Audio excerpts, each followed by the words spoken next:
தமிழ் சினிமாவில் கடந்த 35 வருடமாக இயக்கம் மற்றும் நடிப்பு என பயணித்து வரும் பார்த்திபன் தற்போது மலையாள படமொன்றில் நடித்து வருகிறார். இதனிடையே பல்வேறு நிகழ்ச்சிகளில் கலந்து கொண்டு வரும் அவர் சமீபத்தில் விருதுநகர் மாவட்டம் சாத்தூரில் செய்தியாளர்களை சந்தித்தார். அப்போது விஜயின் அரசியல் குறித்த கேள்விக்கு பதிலளித்த அவர், நான் அனைத்தையும் பாசிட்டிவாக பார்ப்பேன். தம்பி விஜய் இப்போது அரசியலுக்கு வர வேண்டும் என்று எந்த அவசியமும் அவருக்கு இல்லை.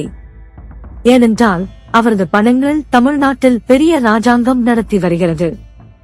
சுமார் 200 கோடி சம்பளம் வாங்கும் அவர் அதை உதறிவிட்டு மக்கள் பிரச்சனைகளுக்கு குரல் கொடுக்கிறார் என்றால் அவர் ஏதோ நல்லது செய்ய வேண்டும் என்று ஆசைப்படுகிறார். அதனால் அவரை தடுத்து நிறுத்துவதற்கு பதில் சப்போர்ட் செய்வது நல்லது.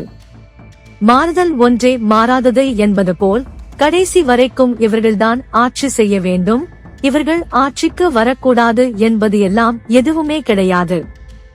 யார் வேண்டுமானாலும் ஆட்சிக்கு வரலாம். ஏற்கனவே சில நடிகர்கள் அரசியலுக்கு வந்து பின்வாங்கியது போல் விஜயும் பின்வாங்கி விடுவாரோ என்ற சந்தேகம் உள்ளது.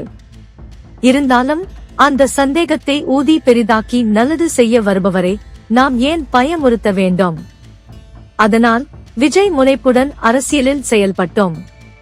பிரபலமான ஒருவர் ஒரு பிரச்சனையை பற்றி பேசும்போது அது பெரிய அளவில் கவனம் பெறுகிறது. அதனால் மக்களுக்கு பெரும் ஆதரவு பெருகும். அப்படி பெருகும் பட்சத்தில் அரசு தான் நினைத்ததை செய்ய முடியாத சூழலில் பிரபலமானவர்களுக்கு நெருக்கடி கொடுக்கும். அது இயல்பாக நடக்கும் ஒன்றுதான். இதேபோல் பல சூழ்நிலைகளை எம்ஜிஆர் மற்றும் விஜயகாந்த் அரசியலுக்கு வரும்போது எதிர்கொண்டார்கள். இதையெல்லாம் மீறி ஜெயிக்க வேண்டியதுதான் புதிதாக வரும் விஜயின் பொறுப்பாக நான் பார்க்கிறேன் என்று தெரிவித்துள்ளார் பார்த்திபன்.